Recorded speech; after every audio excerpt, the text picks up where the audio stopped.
But, Yeah, definitely. but anyways, Robbie, we're here to talk about your coaching, and I'm really excited because I was mentioning to you earlier, I was reading through your book as well, and I was really interested in some of the stages that you mentioned, and I thought they apply a lot to coaching. So if you don't mind, I will tap a bit into some of the things that you cover on there, and if you're happy to, we can talk about them together. But first of all, would you like to do a little bit of an intro and tell us, tell our viewers a little bit about yourself?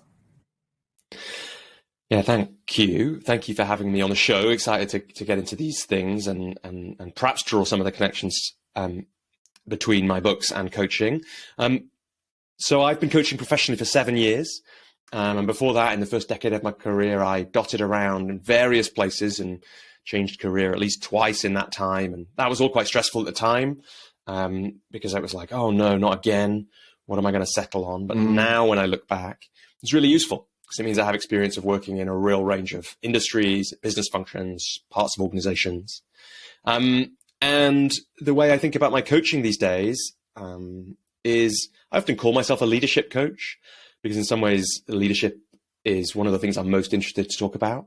But there are really three parts of my work these days. So leadership is one part. That's a big part of the one-to-one coaching I do and the training and facilitation that I do. And that's often with leaders, with entrepreneurs, with people who want to be significant and have a big impact on the world.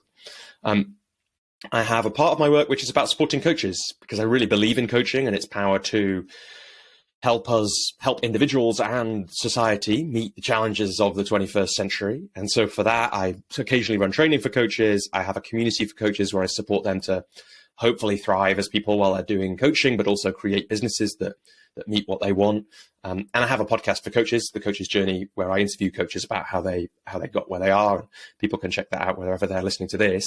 And then the final part of my work, which in some ways has been my main focus this year, is creativity. So I'm really interested in why do people sometimes really want to do something, whether that's a book or a business or some other creative project. Why do they sometimes really want to do it? And I include myself in this, but not end up doing it or not end up doing it for a long time. And how can we help bridge that gap between the things that we really want to do or feel really called to and actually doing them? Because I know that when we do that, it can create really amazing things for us as we do it, but also it can help really cool things exist in the world. And that's what the 12-minute method, which is my series of books, is about. Yeah, there's so many things that I want to explore with you, Robbie, because first of all, that creative element that you mentioned, and as you were saying that, I was reflecting on the ICF's definition of coaching, which they call a creative process. So there's something in there as well that we can touch upon. But before we go into all of that, I'd want to find out a bit more about the 100 podcast challenge that you've set yourself for 2022, and how are you getting on with that challenge? Yeah, well, so this is the thing that I learned in my coaching business, a thing that really helped me. It's not for everybody, but I've also seen it really help some of my clients and other people. So one of my early coaches set me a challenge once to invite, I think the challenge was invite 30 people into coaching conversations this month. And it was May. I remember it was May really clearly. It was a terrifying, impossible challenge because I'd probably invited 5 people into coaching conversations ever at that point or something like that, or it felt like that. But what I found with that kind of challenge, and I later did one about making proposals to clients as well. And I found it the same with the 100 podcast challenge, is that a challenge like this, like a kind of making into a game and challenge something that I want to happen, helps me get out of my own way, helps me get creative, and it helps me ask for help. And that's essentially how we ended up here. So yeah, I was mentioning, I think, to a mutual connections of ours, Natalia, about this going on. And she said, do you know, you should speak to Joseph because he has a great podcast. And I really loved the training that I did with him. And we did that. And then for a while, and then, a few months later, after we connected and had a lovely walk around a park in London, here we are doing this. And so it's a great example of that. It's like, well, we wouldn't have had this connection. We wouldn't be having this conversation. It's like all those things wouldn't be happening. And I think, but tell me if this is right or not, that in some ways the challenge, knowing that I was doing this and some interest in that for you, is partly what got you moving on the podcast again. Completely. Which is cool, right? Because I was thinking, Yeah, No, sorry, go ahead. which is cool because the challenge for me came from asking myself about my first book, How to Start When You're Stuck. What would be meaningful success, real success for this book? So beyond sales, beyond clients, like that's the natural thing to say. What is success for the book? Well, it's like, I want to sell some books. I want to have some more money. I want to have some more coaching clients because of the books. But then because I learned this from one of my mentors, I try and slow down on things like this and say, yeah, but what is real success? And real success for me, for the books, is people saying to me, well, there's this thing that I've been meaning to do or wanting to do for a long time. And I came across your work and I've finally done it. Because that's what all this is about for me, all the 12-minute method stuff. And I realized the reason the challenge exists is I realized actually I don't need to sell books to have people don't need to read my book to be able to say that to me. Sometimes it might be they just heard me tell the story of the books or heard me on a podcast. And so that's where the podcast challenge came from. But it's cool that that happened with you because that's kind of the thing, right? That I'm interested in helping people kind of get going on a creative project, which a podcast absolutely is, which they might not have done if it wasn't for me catalyzing it in some way. And so like we're recording late in the year and I'm on about 80, I think this will be number 83 of 100. So like we're recording this in November, so it's getting a bit close. Like we'll see, I think I'll get close. I'll probably, my intuition at this moment is I probably won't hit 100. But I'll get really close to it. But we'll see. I might by the end of 2022. Check my website, people who are curious. Sounds good. I've got a bottle of champagne ready. Either way, I will crack that open. well, that is, maybe we'll get into this. But that is an important part of it. It's like, it's going to have been a success whether I hit the 100 or not, because I've connected with loads of interesting people.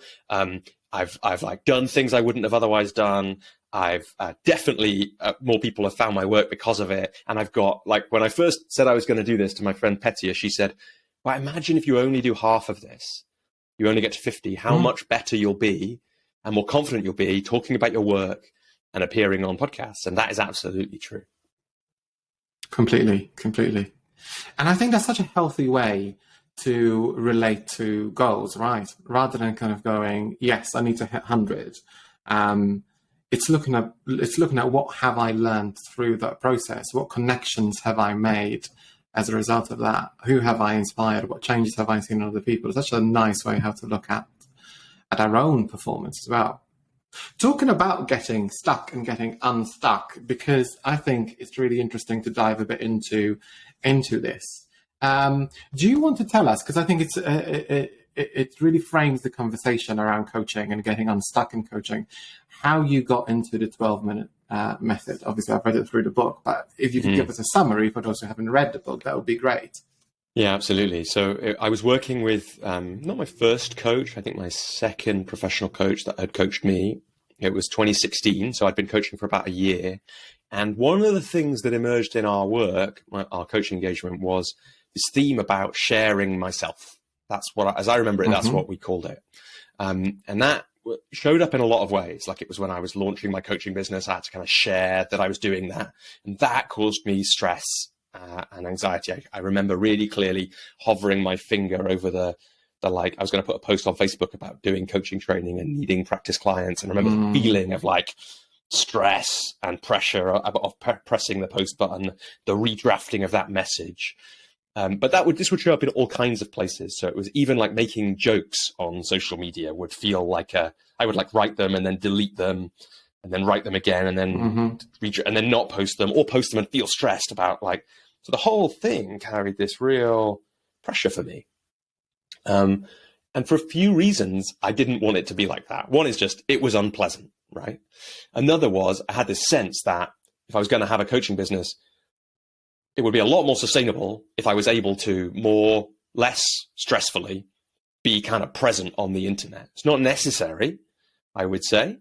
Like you could run a very successful coaching business with a one-line website that said, I'm Robbie, I'm a coach, email me here, right? That would be like enough. And we could like talk about that, but it would be, for me, I had this feeling it would be useful. And so Joel, my coach at the time, and I set up an experiment. We'd played a little bit with writing already, but it was really more about how do I practice sharing things that I've made online or with people so that I can get less stressed about that or learn more about it. Again, the learning thing was really important. The experiment we set up was in the next 2 weeks, I used to get the train from where I lived in southwest London into the centre of London. And I was going to do that 5 times or 5 days. I was going to do that in the next 2 weeks. And so the experiment we set up was I would write an article on each of those days, one article. The game was I would write while the train was moving, stop when the train stopped, proofread the article once, and then post it online. And I thought I'd post it on LinkedIn because no one really reads LinkedIn. And that's a bit true still. It was more true in 2016. And I did that. And it was not fun. This is an important thing to say. It didn't feel nice, felt stressful, and had some of that energy of, am I really going to do this? But we did some things to help. I mean, I did some things. We did some things to help make that easier. Like I said at the bottom of the article, this article was written on the train. And people can go and find these articles. They're quite hard to find on LinkedIn because LinkedIn's not a very good platform for finding old blogs on it. But probably if you Google Robbie Swale Train Series 1 or something like that, it'll show up. Probably, I don't know. You'll find them, and they have this little disclaimer at the bottom saying this was written on the train. And so that helped me do it, feel less pressured. I didn't get much interaction. I got a little bit, but my fears didn't come true. That was an important part of it. So no one laughed at me. No one said it was terrible. No one I don't know what I expected to happen, but it was all that stuff about being embarrassed, being humiliated, being kind of thrown out of the group. None of that happened. That was really important. And although it didn't feel nice, one of the ways I think about it now is it felt good. Like I knew something was important about doing this for me, having kind of got through the initial fear and resistance. I decided to make it a weekly practice after that. And essentially, I've been doing that same practice now once a week for more than 6 years. And at some point I stopped. The reason it became the 12-minute method, not the train method, is I stopped getting the train as much. And I wanted to work out how I could keep the practice on a week where I wasn't getting the train.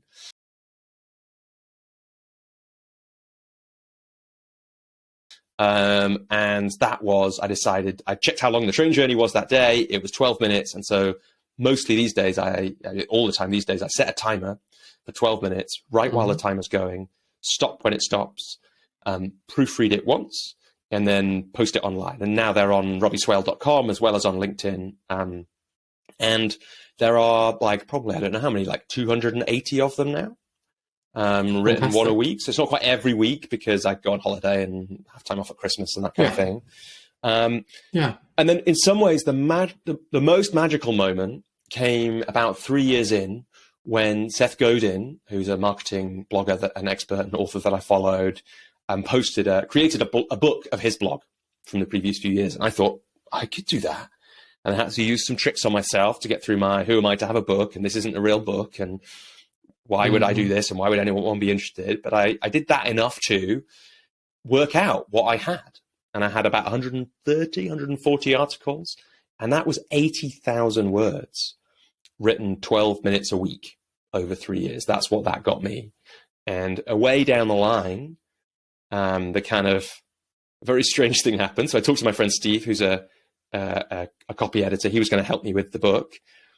And we were going to call the book, I wrote this book in 12 minutes, because I thought that was funny. And Steve said, that's a great title because it says to me, Steve, if Robbie wrote a book in 12 minutes, I better get on with that thing that I say that I want to do, but I'm not doing, because what's my excuse? And then he asked, can the book do that as well? And this was the really interesting moment, because it turned out that I hadn't just written 80,000 words, but because I'd been writing about what I was interested in and what I was struggling with, because if you're just writing with a timer, you just have to write about what you're interested in that week, really. Because I was writing about what I was struggling with and what I was interested in, and what I was struggling with was sharing myself with the world, having this blog, starting my coaching business and getting it going, and I was coaching people, so I was interested in what helped them. It turned out I'd written 80,000 words about how we get stuff done when we're not doing it.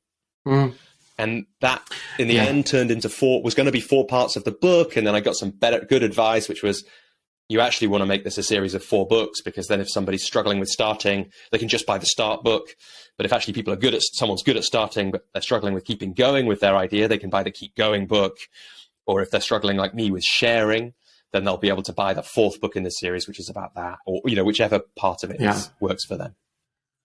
So what really got me excited was this idea around how, because I see this a lot in our coaches as well, this excitement around starting on a coaching program.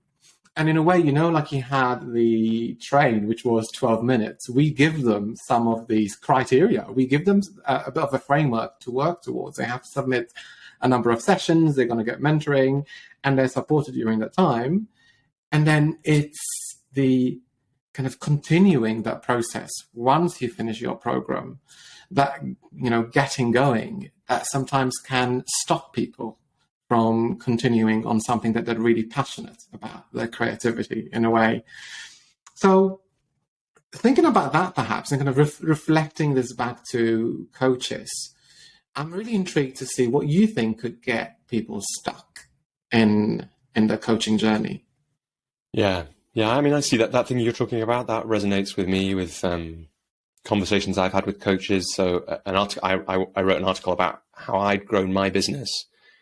And it ended up with me having lots of conversations about coaching with coaches and what was going on for them. And I really recognize that. And that's partly what's carried on in my podcast and the community there. But I really recognize that thing you're saying, that there's but I never thought about it that way before you said it, which is that people have lots of energy with the coaching training and it feel like they get started in that way. But people find their way to coaching training. It may be hard. And like another time we could talk about why it can be hard for people to get to the coaching training, but we don't have a shortage of people making it to coaching training, but we do have a bit of a shortage. There's then a gap, isn't there? Like people come to the end of the kind of scaffold that the coaching training gives them, the accountability, the people around them, the guidance, the mentoring that they get from the trainers.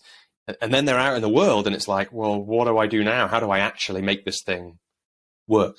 On a really high level, I think, and I just think it's worth saying up front, I think, and I know I'm probably guilty of this in some of the things that I've made about coaching.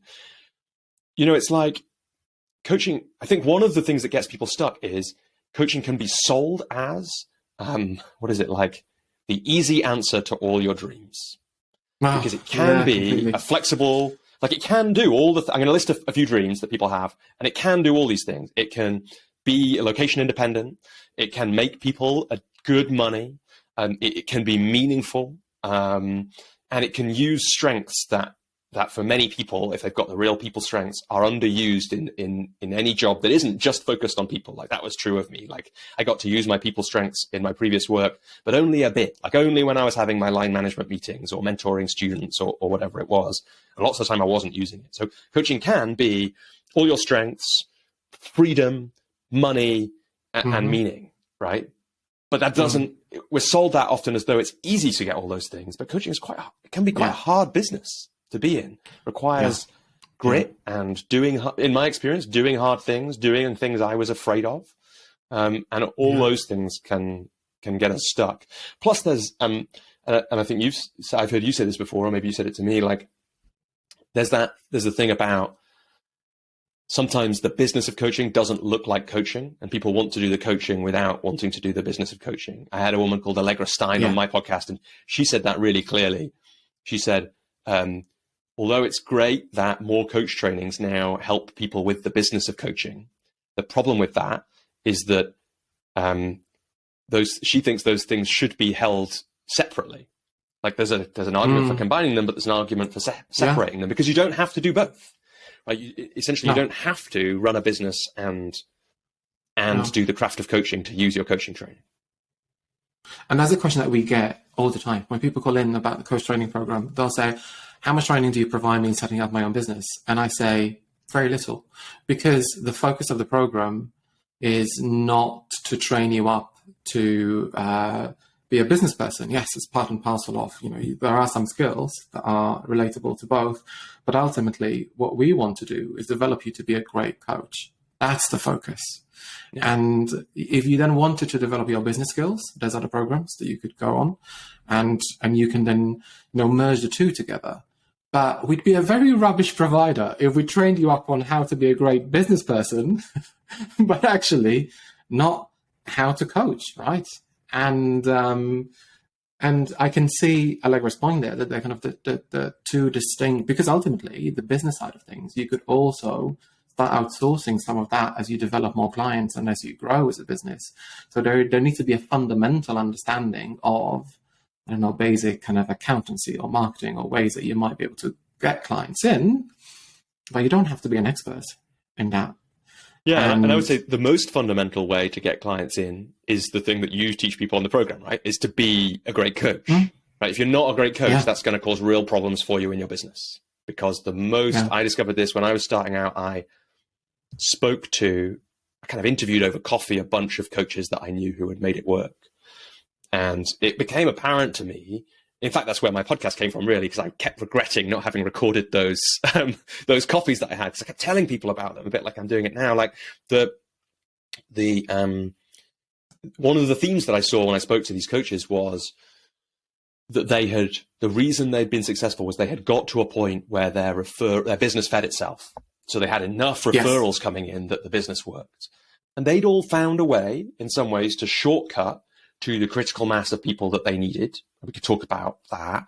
But the key thing was, if they hadn't been doing great work throughout that time, it wouldn't have mattered what shortcuts they found and skills and tactics they had, because it would never be self-sustaining, because people would not be making the referrals or coming back for more business. So I think that is if we were to think about what is like the long game, if you're in coaching for the long game, if you want to have a successful, sustainable business, one of the fundamental things is, are you doing your own work to be doing the best work you can be doing?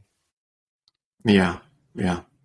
And linking that to getting unstuck, there is this element of knowing that, right? Having this awareness that these things will happen, that once you finish the coach training program, you will need to feel a little bit of perhaps uncomfortableness for those of us who don't like to sell ourselves or market ourselves, or like you said, share certain things. You might not necessarily be posting on social media every day, but how are you going to talk about your coaching and how you're going to develop yourself? And that's something that we do a lot, actually, on the program, reflecting back. We support people think of themselves as coaches. How are you going to talk about yourself as a coach? What are you going to say to people? Because that is important. Yeah. And what I would say is you don't need to be, like you said before, you need a kind of basic understanding. I think about the business bits of coaching a bit like I think about a kind of strengths-based approach with clients. So the aim should be to make, if you're going to have a coaching business, this is my view, right? The aim should be to make the way you run your business match your strengths as much as possible. And probably, because that's where you're going to be most successful. And probably that means by matching it to coaching as much as possible. So making the way and this is how I do it, make the way I enroll new clients look as much like coaching as I possibly can. And I can talk about that. This is really inspired by the book, The Prosperous Coach by Rich Litvin and Steve Chandler, which has a great diagram in it about, like, I think it's in that, about like, it's got on one side coaching and on one side the business of coaching. And people mostly think of those as separate, but what if you can make those two things overlap as much as possible? Yeah. So one part of it is that. And then the other part of thinking about a strengths-based approach is there may be some things that even if they're not your strengths, you have to get okay at. And that, like you said, is you need to be okay at keeping financial records. You can outsource as much of that as you can afford to do, but you need to have some grasp of that. You need to have some grasp of how much money do I want to make and how do my fees add up to that? Otherwise, you're probably not going to have the successful business you want, because you're probably pricing it wrong. And you have to be okay at, like you said, talking about your work, making a sale. Like if you never say to somebody, it costs X pounds to work with me for Y months or sessions, it's going to be really hard to have clients. But if you practice saying that, if you practice doing that for people 100 times, it'd be really hard not to have clients if you say that enough to people. But it's really important to say, and this is one of the lessons I learned from the 12-minute writing practice, is these things will feel awkward at first, and you'll have lots of voices in your head saying, don't do this thing. This is weird. I'm going to be laughed at. In my case, they would be saying, you're going to be laughed at. You're going to be humiliated. You're going to fail. But it's by practicing those hard things that we get good at them. And everything that we do now that we're comfortable at one point felt really awkward. Yes. And so it's going to feel like that when you're starting out, and that's okay. That's not a reason to not do it. I used to take those things as stories that were in my head as the truth. Or like evidence that I wasn't a real writer, for example. And then I learned that most writers have those thoughts in their head. And that means, if Liz Gilbert has those thoughts in her head and she's written Eat, Pray, Love, then it's probably not a sign that I can't be a great writer, that I've got these thoughts in my head. It's not a guarantee that I can write Eat, Pray, Love, right? But it is like something in there that says that it's no longer a sign for me that I definitely can't be a successful writer. And the reason I mentioned Liz Gilbert is because she's got an amazing book about creativity called Big Magic. Yeah, the Big Magic. I was going to say, it just shows that you're human. Doesn't right, it? exactly. It just shows that you're here because human beings feel and think like that and have doubts about themselves. That's what it's about. Yeah. So it seems to me that one of the things that can stop us, get coaches stuck, is this differentiation between our expectations. I think sometimes people think coaching is easy. So I've had many conversations with people who at the beginning of a coach training program, they say, "Oh, I've done this many times. This is kind of part of what I do." And then, 3 months later, as they're doing the program, they'll say to me, "I didn't realize how tricky it is to just be present or to listen for an hour." So there is this dissonance in a way between expectations and reality. And that can also happen from the point of view of when you become a coach, there is the coaching, but there's also all the other stuff that can happen and that you need to be okay at, like we've seen. So moving on perhaps to the more kind of juicier part of today, like how do we get unstuck? So for me, there is an element of having this awareness, like knowing that this is the journey that you're on. And that there is, for me, coaching, there is no kind of end destination. We're constantly developing ourselves. We're constantly learning things. And that's part of what I love about it. But what could be some other tips and tricks and things that we could share that could help coaches who perhaps are feeling a bit stuck? Yeah. So it's I mean, there's loads in this, isn't there? And it's such a, because it's human. Like I think it's like, one of the things I sometimes think about this is, it's really, there's a reason why I think in some ways, the coaching industry is different now to 7 years ago, because there are ways that there are companies that essentially will, if you can get on their books, sell you to other companies. So you don't have to have a coaching business. But I have learned so much about myself from having my own coaching business, from having to learn and practice sales and put myself out there and have conversations with people, that I would recommend it to every coach, I think. Like, the harder you find it, the more growth and opportunity and learning will be in running your own business. Like, the easiest tip in some ways is, it's like, get a coach. Because all these things, like, all that learning for me became triply valuable and twice as fast, because I was doing this supported by amazing coaches like Joel Monk, who I mentioned before, Katie Harvey, who was my coach for a long time. These kinds of people.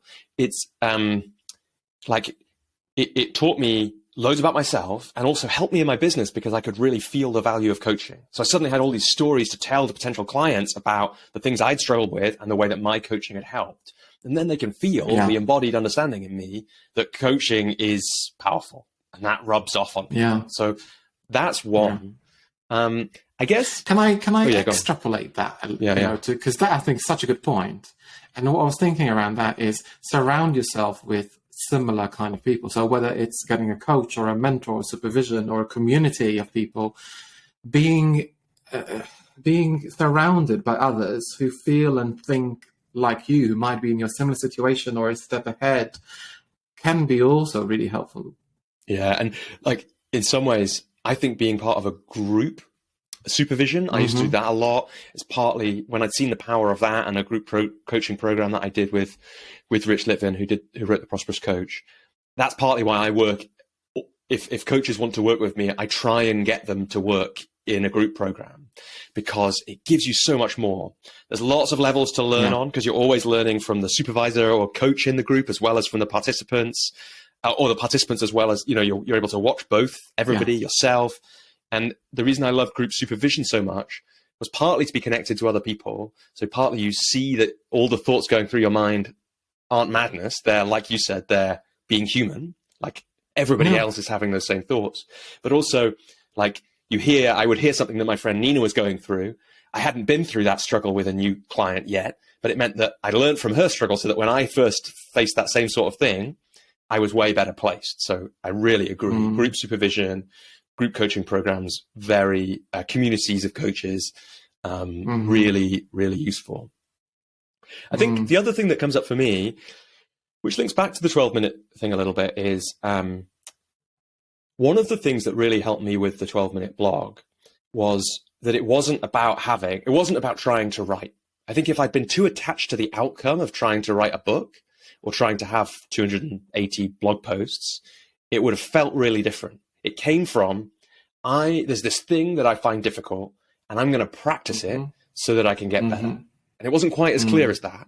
But for coaches, one of the things I think about these days is, if we're really stuck, I guess there's two parts to it. So one thought is, it's a lot easier to keep going if you are committed to this for the long term.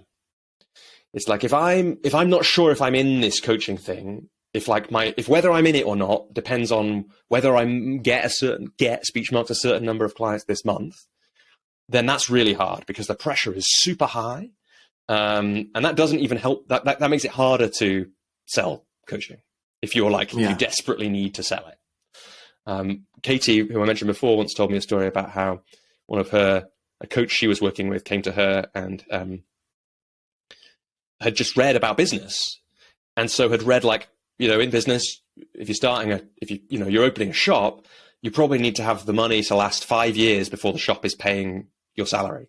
So she'd saved that before she started her coaching business. And it completely changed the way she approached everything, right? Because it meant, now not everyone can save that. You don't have to do it. But because it suddenly freed her up to experiment and learn in those first years instead of feeling like I should be making £100,000 by the end of my first year, which I've never made £100,000 from my coaching.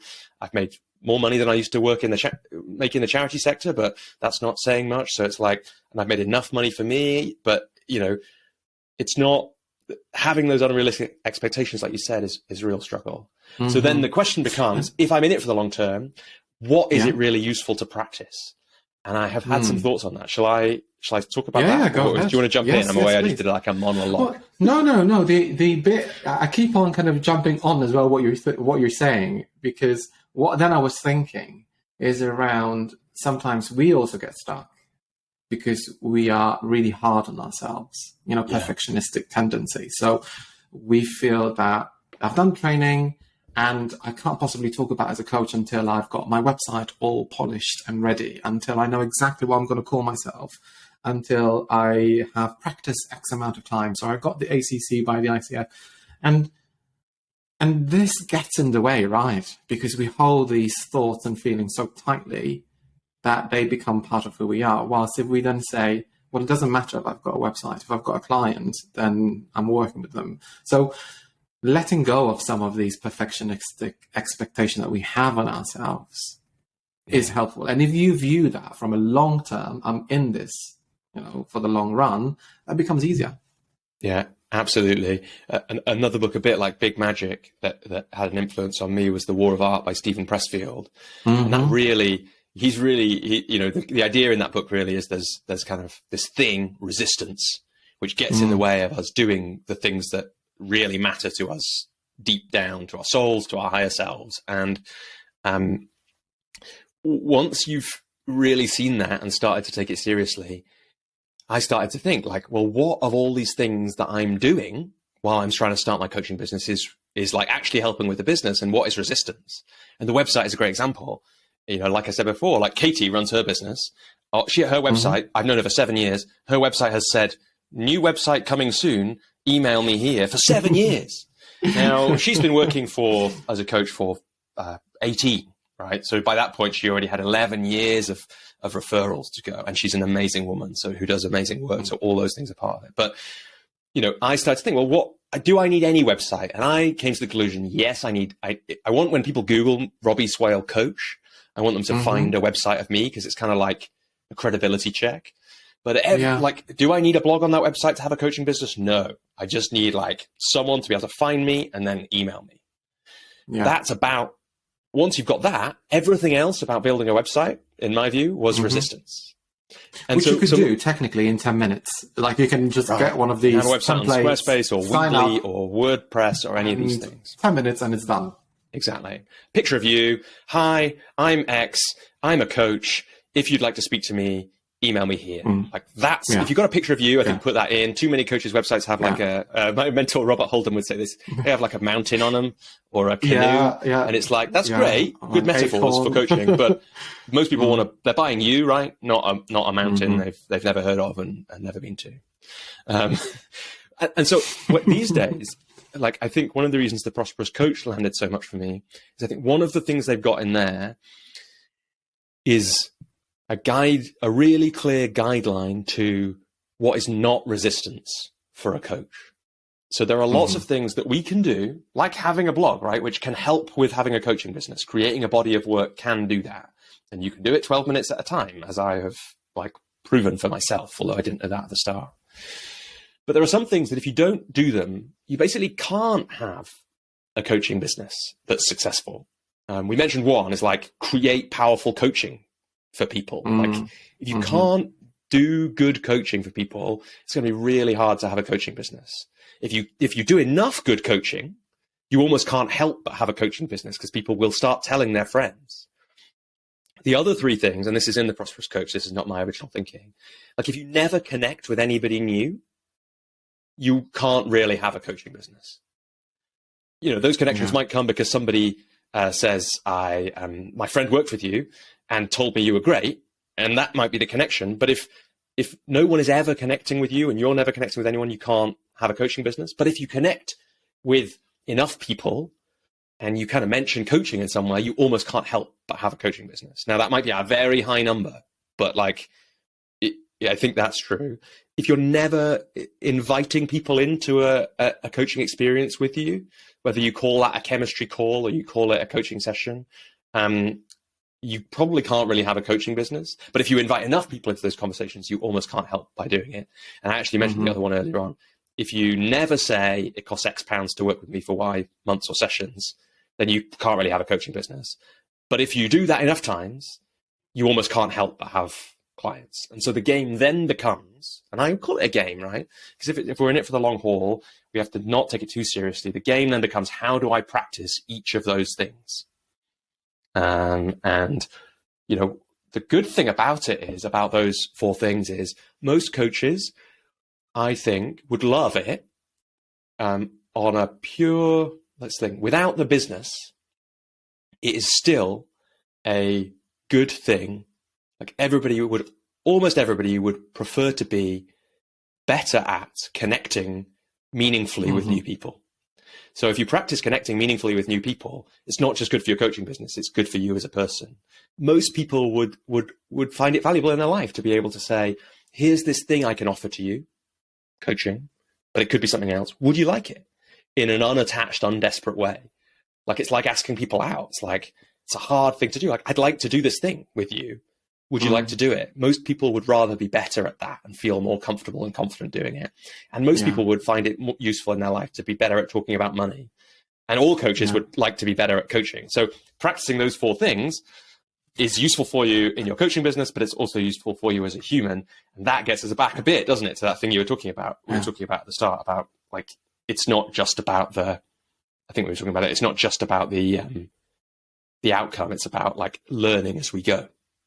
And using the irony in all of this is that, you know, as coaches, we learn all of these skills.